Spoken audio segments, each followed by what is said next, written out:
అందులోనూ ప్రత్యేకంగా వినుకొండ ఎన్నడూ చూడని విధంగా ఈ అక్రమ కేసుల పరంపర కొనసాగుతుందని వినుకొండ ప్రముఖ న్యాయవాది పల్నాడు జిల్లా అధికార ప్రతినిధి ఎంఎన్ ప్రసాద్ మాట్లాడుతున్నారు. గత కొంతకాలం క్రితం టీడీపీ గూండాల చేతల్లో హత్యకు గురైన రషీద్ వాళ్ళ అన్న మా తమ్ముడిని చంపారు, మా కుటుంబానికి అన్యాయం జరిగిందని మొరపెట్టుకుంటుంటే వారికి న్యాయం చేయకపోగా తిరిగి వారిపై తప్పుడు కేసు పెట్టి వారిని జైలు పాలు చేస్తున్నారు. సమాజంలో జరిగే అక్రమాల నుండి అన్యాయాల నుండి ప్రజలను కాపాడవలసిన పోలీసు వారు కూటమి ప్రభుత్వం చేస్తున్న అన్యాయ అక్రమాలకి మద్దతు నిలవడం సిగ్గుచేటన్నారు.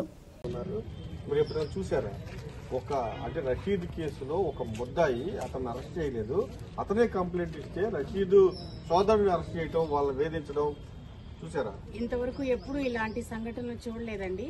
కేవలం ఇది రషీద్ మర్డర్ కేసుని నిర్వీర్యం చేయడం కోసమే ఈరోజు ఇలాంటి తప్పుడు కేసు ఒకటి పెట్టి రషీద్ యొక్క అన్నయ్యని తీసుకొచ్చి అరెస్ట్ చేయడం జరిగింది.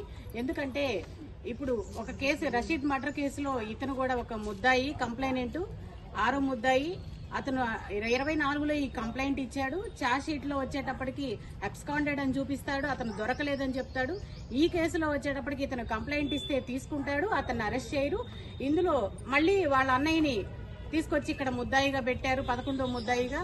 ఇది అంతకు ముందు ఇతను 2.5 సంవత్సరాల క్రితం జరిగిన ఈ సంఘటనలో వీళ్ళెవరూ ముద్దాయిలు కాదు. కానీ ఇప్పుడు కొత్త కథనంతో ఎమ్మెల్యే బ్రహ్మనాయుడు గారిని వీళ్ళందరినీ తీసుకొచ్చి కొత్త కథనంతో దీనిలో చేర్చి మళ్ళీ ఒక 30 మందిని కేసులో పెట్టడం జరిగింది. ఇది ఎంతవరకు కరెక్ట్ అని మేము అడుగుతూ ఉన్నాము. ఎందుకంటే రషీద్ యొక్క మర్డర్ కేసుని నిర్వీర్యం చేయడం కోసం కౌంటర్ బ్లాస్ట్ గా ఈ కేసు పెట్టారే తప్ప పాత కేసుని ఇతన్ని అరెస్ట్ చేయడం గానీ ఏమీ చూపించలేదు. ఇది సమాజానికి మీరు ఏమిస్తున్నారని మేము అడుగుతూ ఉన్నాము. ఎందుకంటే ఆ కేసులో అరెస్ట్ చేయకుండా అతని ద్వారానే కంప్లైంట్ తీసుకుని మిగతా 30 మంది మీద కేసు కట్టడం, అట్లాగే రషీద్ మర్డర్ కేసులో ఎవరైతే ఆ కుటుంబానికి అండగా నిలబడ్డారో వాళ్ళందరినీ కూడా ఈ కేసులో తీసుకొస్తున్నారు. ఈ కేసులో కొత్తగా యాడ్ చేశారు. అతను అంతకు ముందు వేసిన ప్రైవేట్ కంప్లైంట్ లో 15 మంది ముద్దాయిలు ఉన్నారు. ఈ కేసులో ఒక 30 మందిని పెట్టారు. వీళ్ళందరూ ఈ మిగతా కొత్తగా పెట్టిన వాళ్ళు ఎవరైతే ఉన్నారో వాళ్ళందరూ రషీద్ కుటుంబానికి అండగా ఉండి ఈ కేసు యొక్క దీన్ని ముందుకు నడిపే ప్రయత్నం చేశారు, న్యాయ పోరాటం చేస్తున్నారు. కేవలం దానికోసమే, దాన్ని నిర్వీర్యం చేయడం కోసమే ఇప్పుడు ఈ తప్పుడు కేసు పెట్టి వీళ్ళందరినీ అరెస్ట్ చేయించడం, రిమాండ్కి పంపించడం జరిగింది. ఎందుకంటే 435 అనేది అది బెయిలబుల్ కేసు. కేవలం ఇద్దరిని సరెండర్ చేస్తే బెయిల్ ఇచ్చారు కోర్టు. దానిలో జడ్జిమెంట్ లో కూడా చాలా క్లారిటీగా రాశారు. రాసిన తర్వాత కూడా 2.5 సంవత్సరాల కేసు అని చెప్పి జడ్జి గారు ఒక సైటేషన్ కూడా చూపించారు. అందులో అలా చూపించిన తర్వాత వాళ్ళిద్దరు ఎప్పుడైతే బయటకు వచ్చారని తెలిసిందో ఇమీడియట్ గా మళ్ళీ మిగతా వాళ్ళందరినీ సరెండర్ చేయగానే ఈ కేసులో కొత్తగా వితౌట్ ఎనీ ఎవిడెన్స్ ఇమీడియట్ గా ఆల్టర్ చేసి అసలు ఆ కేసు గురించి కూడా ఆలోచించకుండా ఆ సెక్షన్ యొక్క ఏం జరిగింది అనేది ప్రాపర్ ఎవిడెన్స్, మెటీరియల్ ఎవిడెన్స్ కూడా లేకుండా 436 ని యాడ్ చేసి నాన్ బెయిలబుల్ సెక్షన్ కింద చూపించి పోలీసు వారు రిమాండ్ చేయడం జరిగింది. మీకు ఈ కేసు మీద ఇంత శ్రద్ధ ఉంటే రషీద్ మర్డర్ కేసు సంచలనం సృష్టించిన కేసు, అందులో వాళ్ళని మాత్రం మీరు కంప్లైనెంట్ నే మీరు పోలీస్ స్టేషన్ కి రప్పించుకొని రిపోర్ట్ తీసుకునే పరిస్థితి. దీనివల్ల మీరు పోలీసు వారుగా మీరు సమాజానికి ఏమిస్తున్నారు మెసేజ్ అని అడుగుతున్నాము. ఎందుకంటే రెడ్ బుక్ పరిపాలన, లాయర్ గారు చెప్పినట్టు రెడ్ బుక్ పరిపాలన ఇది పోలీసు వారి సహాయంతో జరుగుతా ఉంది. కాబట్టి ఇది ఎంతకాలము జరగదు. మీ ఇష్టం వచ్చినట్టు చేస్తే మాత్రం మేము ఊరుకోము. ఎందుకంటే ఎవరు ఏదైతే ఎక్కడైతే సెన్సేషనల్ ఉందో అక్కడికి వెళ్లి ఆ కేసును మళ్లీ నిర్వీర్యం చేయడానికి ఒక తప్పుడు రిపోర్టుతో కౌంటర్ కేసులు కడుతూ ఉన్నారు. రాష్ట్రం మొత్తం చూస్తూ ఉన్నాము. అలాంటి వాటిని నుంచి మేము అడ్డుకుంటామని చెప్తున్నామండి. ఖచ్చితంగా రషీద్ హత్య ఏదైతే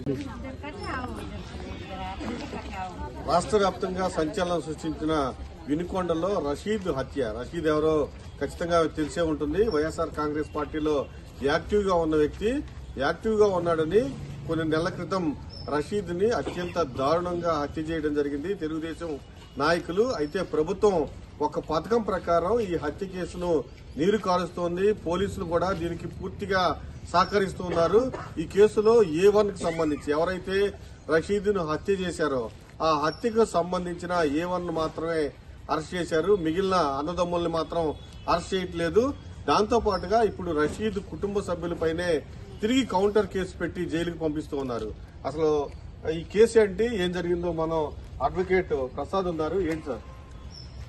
అందరికీ తెలుసు, రషీద్ హత్య కేసు దాదాపుగా 30 కోట్ల మంది చూశారు. బహిరంగంగా హత్య చేయడం జరిగింది రషీద్ని. దీంట్లో ఇవాళ ముద్దాయిల్ని చాలా మంది నిజమే దాని వెనకాల ఉన్నటువంటి ముద్దాయిలందరినీ కూడా చేర్చాలి. దాంట్లో పాల్గొన్న ముద్దాయిలను కూడా చాలా మందిని వదిలేశారు అని చెప్పి, వాళ్ళని చేర్చట్లేదు అని చెప్పి రషీద్ యొక్క సొంత అన్నయ్య ఖాదర్ బాషా వినుకొండ కోర్టులో ఒక ప్రైవేట్ కంప్లైంట్ కూడా వేయడం జరిగింది. ఆ రోజున పనోలు సుధాకర్ రెడ్డి గారు కూడా వచ్చారు. అయితే దాంట్లో చాలా మందిని అరెస్ట్ చేయకుండా ఒక పక్కన తాత్సారం చేస్తా ఉన్నది పోలీసు వర్గాలు. కానీ మరోవైపు ఆశ్చర్యకరంగా ఈ రషీద్ హత్య కేసులో పాల్గొన్నటువంటి ఏవన్ ఎవరైతే ఉన్నారో జిలాని, వాళ్ళ యొక్క సొంత అన్నయ్య అతను కూడా ఈ రషీద్ హత్య కేసులో 6వ ముద్దాయిగా ఉన్నాడు. అతన్ని ఇంతవరకు పోలీసు వారు అరెస్ట్ చేయలేదు. అతను బయట తిరుగుతా ఉన్నాడు. అతన్ని ఎంటర్టైన్ చేస్తూ పోలీసు వారు 2.5 సంవత్సరాల క్రితం ఒక నేరం జరిగింది. ఆ నేరం కూడా బ్రహ్మనాయుడు గారి ప్రోద్బలంతో పిఎస్ ఖాను తదితరులందరూ కూడా మా ఇంటి మీదకి దాడి చేశారు, మా మోటార్ సైకిల్ తగలబెట్టారు అని చెప్పేటువంటి ఒక తప్పుడు ఆరోపణలతోటి ఒక కేసు వేయడం జరిగింది. ఆ కేసును 2.5 సంవత్సరాల తర్వాత రిజిస్టర్ చేస్తారు పోలీసు వాళ్ళు. ఇవాళ తీసుకొచ్చి వాళ్ళందరినీ కూడా, దాంట్లో ఉన్నటువంటి వాళ్ళందరినీ కూడా అరెస్ట్ చేయడానికి మొదలు పెడితే, అరెస్ట్ చేయడానికి భయభ్రాంతులు గురి చేస్తూ ఉంటే, మేము లా అబైడింగ్ సిటిజన్గా దాంట్లో వాళ్ళు 30 మందిని పెట్టారు. 30 మందిని పెడితే దాంట్లో ఒక 2 ముద్దాయిల్ని మేము A2 అండ్ A3ని కోర్టు వారికి సరెండర్ చేసి బెయిల్ తీసుకోవడం జరిగింది. ఆ తర్వాత కోర్టు వారు కూడా బెయిల్ ఇవ్వడం జరిగింది. తర్వాత 20 మందిని నిన్న సరెండర్ చేయడం జరిగింది. దాంట్లో ఎవరున్నారు? రషీద్ యొక్క కుటుంబ సభ్యుడు, వాళ్ళ అన్నయ్య అయినటువంటి ఖాదరు, మిగతా వాళ్ళందరూ, దాంట్లో ఉన్న సాక్షులు కూడా ఉన్నారు ఇద్దరు. వీళ్ళందరినీ పోలీసులు హెరాస్ చేస్తా ఉన్నారు. To avoid unnecessary harassment from the police side అని చెప్పి మేము వాలంటరీగా కోర్టు ముందు సరెండర్ అయితే, వాళ్ళు ఆశ్చర్యకరంగా పోలీసు వారి వాళ్ళ ఇల్లు తగలబడింది అనేటువంటి 436 సెక్షన్ వేసి వీళ్ళందరినీ సెషన్స్ కోర్టు చుట్టూతో తిప్పాలి, వీళ్ళని లోపల వేసి మగ్గబెట్టాలి జైలులో అనేటువంటి ఉద్దేశంతో సెక్షన్ ఆల్టర్ చేయడం జరిగింది. 435 నుంచి 436 చేశారు. 435 కింద ముందు రోజే కోర్టు వారు బెయిల్ ఇచ్చారు. కానీ ఆశ్చర్యకరంగా నేను దాదాపుగా 30 ఏళ్ళు పైబడి న్యాయవాదిగా ప్రాక్టీస్ చేస్తా ఉన్నాం. కానీ ఇట్లాంటి కేసు నేను ఎక్కడ చూడాల. పోలీసు వాళ్ళు ఇంత నిర్లజ్జగా, నిస్సిగ్గుగా మార్చివేయటం. గతంలో ఇదే జిమ్జాని అనే అతను నా మీద దాడి జరిగింది అని చెప్పి కోర్టు వారి ముందు ఒక ప్రైవేట్ కంప్లైంట్ వేసుకున్నాడు. ఆ ప్రైవేట్ కంప్లైంట్లో నా తమ్ముడు వేరే ఒక అతన్ని పొడిచాడు, బీరు బాటిల్ తోటి చంపడానికి ప్రయత్నం చేశాడు అర్షద్ అనే అతన్ని. కాబట్టి ఆ భయంతో, ఆ కోపంతో నా ఇంటి మీద దాడి చేశారు, నాకు దెబ్బలు తగిలినాయి అని చెప్పి ఒక ప్రైవేట్ కంప్లైంట్ వేసుకున్నాడు 2 సంవత్సరాల క్రితం. అది కోర్టులో కూడా సాక్ష్యం చెప్పాడు. కానీ దానికి భిన్నమైన కథనం చూస్తూ, భిన్నమైన కథనంతో ఇవాళ అదే నేరస్థలం చెబుతాడు, అదే ఫోటోలు పెడతాడు, బ్రహ్మనాయుడు గారి ప్రోద్బలంతో జరిగింది అని చెప్పి రాస్తాడు. ఇది ఎక్కడ చూడలే నేను. కోర్టులో సాక్ష్యం ఉంది, క్లియర్గా ఆయన ఎవిడెన్స్ ఉంది. దానికి భిన్నమైనటువంటి కథనాన్ని కనీసం పోలీసు వారు చెక్ చేసుకోరు. ఒక CFR ప్రైవేట్ కంప్లైంట్లో ఉన్న ఇంగ్రీడియంట్స్ తోటి ఇవాళ వాళ్ళు కట్టినటువంటి కేసు ఏమాత్రం సరిపోదు. కానీ ఇవాళ ఆశ్చర్యకరంగా ఇల్లు తగలబెట్టడానికి వచ్చాడని చెప్తారు. ఆ ఇంటి ఓనర్ని ఇవాళ తీసుకుని వచ్చాం. ఇంటి ఓనర్ చెబుతా ఉన్నారు, నా ఇంటి మీద ఎటువంటి దాడి జరగలేదండి, నాకు ఎటువంటి డ్యామేజ్ జరగలేదండి అని చెప్పారు. ఇల్లును తగలబెట్టాలంటే అది ఒక RCC బిల్డింగ్, అది 2 అంతస్తుల బిల్డింగు. కనీసం తలుపు యొక్క గొళ్ళాలు కూడా పగలలేదు, గళ్ళు కూడా పగలలేదు అని చెప్పారు. అంటే ఆ ఓనరే చెబుతా ఉన్నారు. కానీ పోలీసు వారు మాత్రం ఆశ్చర్యకరంగా SI గారు, ఆ CI గారు మాత్రం రాజకీయ ఒత్తిళ్లకు లొంగి ఇది 436 కింద వేసి వీళ్ళని మెయిన్ వాళ్ళ యొక్క మోటివ్ ఏంటంటే, ఈ రషీద్ హత్య కేసులో వాళ్ళ తల్లిదండ్రులు ఇప్పటికీ కూడా న్యాయ పోరాటం చేస్తూ ఉన్నారు. దాన్ని వాళ్ళని ఆపాలి అనేటువంటిది వాళ్ళ ఉద్దేశం. ఇక్కడ ప్రధానంగా మాకు గుర్తొస్తా ఉన్నది ఏంటంటే, పౌర హక్కుల సంఘంలో చాలా బాగా పనిచేసినటువంటి K. బాలగోపాల్ గారు తన జీవిత పర్యంతం ప్రజల యొక్క హక్కుల కోసం పనిచేశాడు. ఆయన ఒక మాట చెప్పేవాడు, ప్రజలకు అనుకూలంగా ఉన్న చట్టాలు ఉంటాయి, అట్లానే ఉద్యమాలు చేస్తే ప్రజలకు అననుకూలంగా ఉన్న చట్టాలు ఉన్నాయి.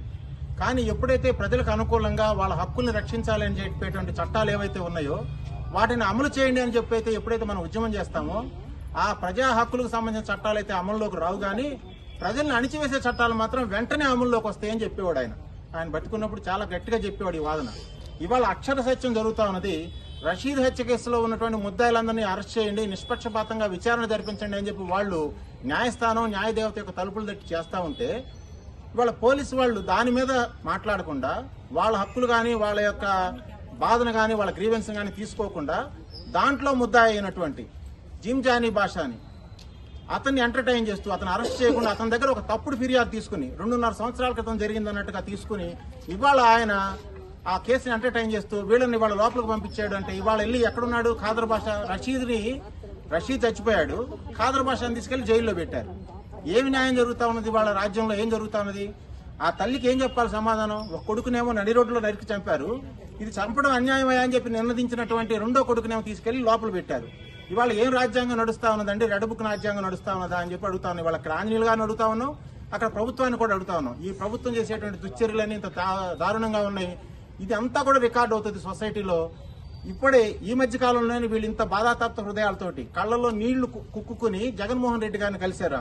నేను కూడా కలిశాను. ఆ సందర్భంగా ఆ తల్లి అడిగింది, అయ్యా నేను ఉంటానో ఉండనో, కానీ ఈ నేరస్తుల్ని మాత్రం శిక్షించేటట్టు, వాళ్ళకి శిక్ష పడేటట్టు చూడయ్యా అని చెప్పి జగన్మోహన్ రెడ్డి గారిని స్వయంగా ఆమె అడిగింది.